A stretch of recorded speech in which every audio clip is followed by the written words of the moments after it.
Hey there, everyone. Welcome to Bloodborne. This is going to be a 100% walkthrough where I go over gameplay tactics and show how to get all the trophies.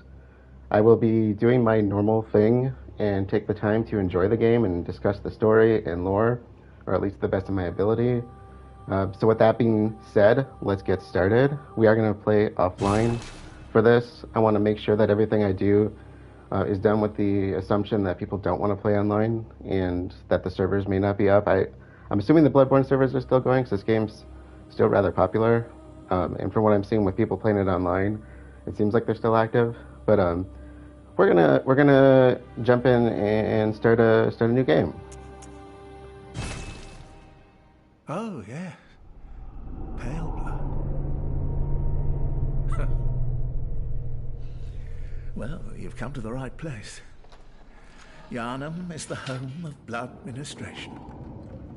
You need only unravel its mystery. But where's an outsider like yourself to begin? Easy, with a bit of Yharnam blood of your own. But first, you'll need a contract.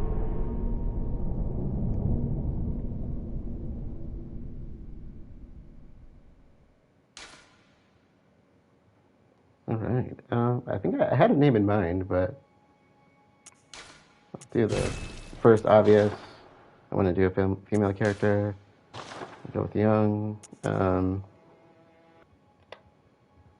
That'll work.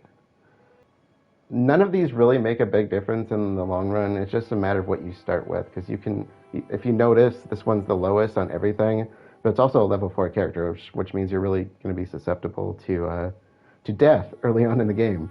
So definitely not something you want to start with, because being at such a low level and you can't level up right away. So if you are starting from scratch, I would say go with Lone Survivor or Violent Past, because those have relatively high vitality, which is good for a new person playing this, and Violent Past has high strength, which is usually a good starter skill to have. I'm going to go with Military Veteran because of the high strength and skill. So let's kind of do a rundown of stats. So the level, like any game, we don't really need to talk about that. You'll level up as you go through the game. Blood Echoes, you'll see on the top, that is essentially the currency in this game. And it's how we also get experience for character leveling. So you'll get it for killing enemies, you'll get it for selling items. There's several different ways you can get Blood Echoes outside of that. I'm actually going to... No, never mind. So that we'll be kind of getting throughout the game. This is a FromSoft game, so if you're new to this, you're probably going to die a lot, and you shouldn't really too much worry about what you start with in Blood Echoes or what you lose, especially early on. For the player stats, we have Vitality through Arcane, so the first four are really the ones you're probably going to want to focus on if it's a first-time playthrough. The main thing you're going to vary in here is whether you want to do a more of a strength build or a skill build. Vitality is going to be your health, and I believe it also does stamina regeneration. So I'm going to be starting off a little bit lower by going with military vets, but like I said, I played this enough that I'm not too worried about having lower health. But definitely good to have that higher for a starter build if you're not used to the game. Endurance is going to be stamina, so if you attack or dodge, that's going to drain, and it can be very limiting if you're not experienced. And I do believe that influences resistance. We'll talk about resistances later, but resistance to status effects. Strength and skill are going to determine your efficiency with physical weapons. So in this game, we play with trick weapons, and that's going to determine your physical attack with that, plus something we call visceral damage that we'll kind of get into when we play the game.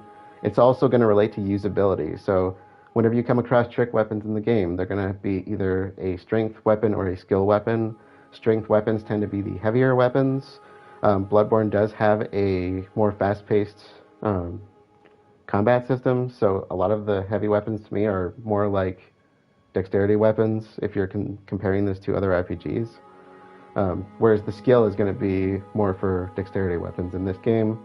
And the main thing when it comes down to with those is, you want enough that you can use your weapons, and the more you put into it, the more damage you're going to deal out, and essentially